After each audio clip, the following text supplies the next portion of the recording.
As long as I'm President of the United States, Iran will never be allowed to have a nuclear weapon. Good morning.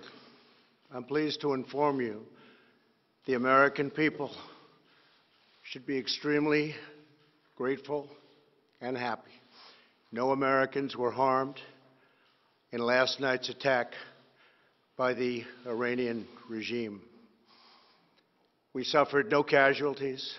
All of our soldiers are safe, and only minimal damage was sustained at our military bases. Our great American forces are prepared for anything. Iran appears to be standing down, which is a good thing for all parties concerned and a very good thing for the world.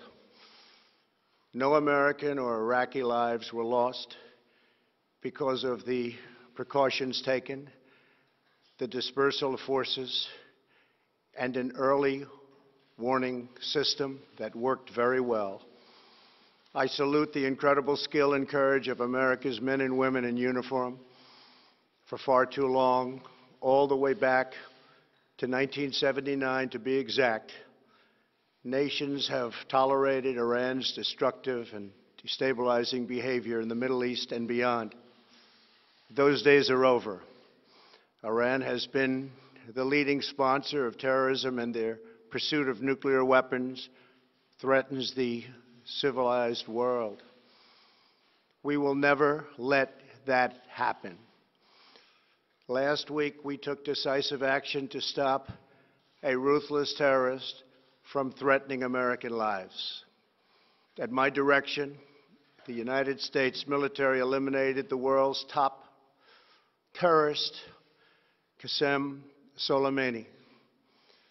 As the head of the Quds Force, Soleimani was personally responsible for some of the absolutely worst atrocities. He trained terrorist armies, including Hezbollah, launching terrorist strikes against civilian targets. He fueled bloody civil wars all across the region. He viciously wounded and murdered thousands of U.S. troops, including the planting of roadside bombs that maim and dismember their victims. Soleimani directed the recent attacks on U.S. personnel in Iraq that badly wounded 4 service members and killed 1 American, and he orchestrated the violent assault on the U.S. Embassy in Baghdad. In recent days, he was planning new attacks on American targets, but we stopped him. Soleimani's hands were drenched in both American and Iranian blood. He should have been terminated long ago. By removing Soleimani, we have sent a powerful message to terrorists. If you value your own life, you will not threaten the lives of our people. As we continue to evaluate options in response to Iranian aggression, the United States will immediately impose additional punishing economic sanctions on the Iranian regime. These powerful sanctions will remain until Iran changes its behavior. In recent months alone, Iran has seized ships in international waters, fired an unprovoked strike on Saudi Arabia, and shot down 2 U.S. drones.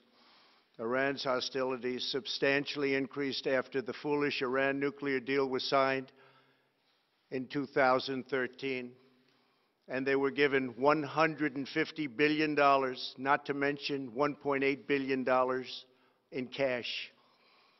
Instead of saying thank you to the United States, they chanted death to America. In fact, they chanted death to America the day the agreement was signed. Then Iran went on a terror spree, funded by the money from the deal, and created hell in Yemen, Syria, Lebanon, Afghanistan, and Iraq.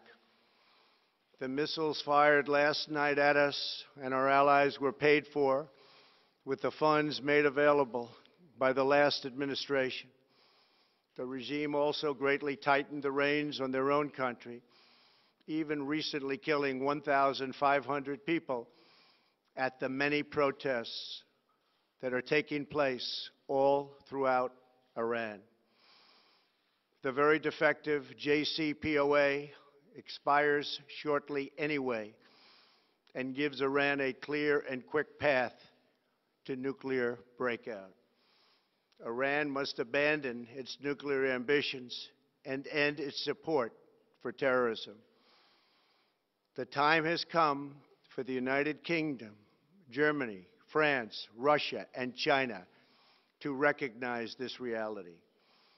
They must now break away from the remnants of the Iran deal, or JCPOA. And we must all work together toward making a deal with Iran that makes the world a safer and more peaceful place. We must also make a deal that allows Iran to thrive and prosper and take advantage of its enormous untapped potential. Iran can be a great country.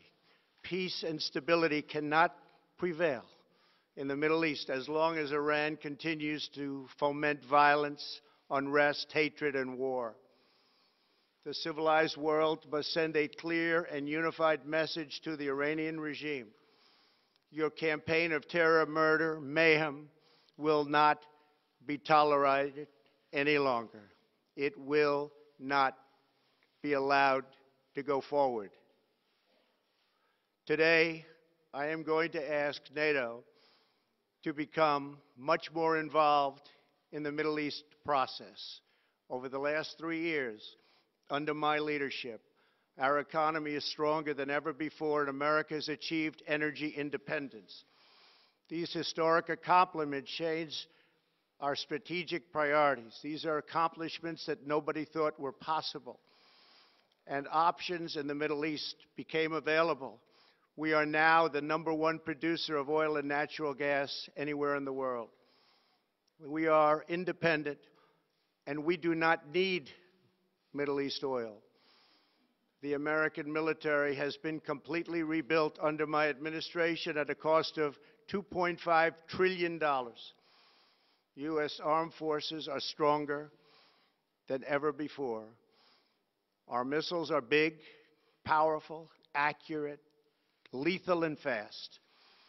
Under construction are many hypersonic missiles.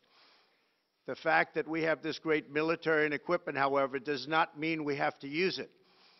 We do not want to use it. American strength, both military and economic, is the best deterrent.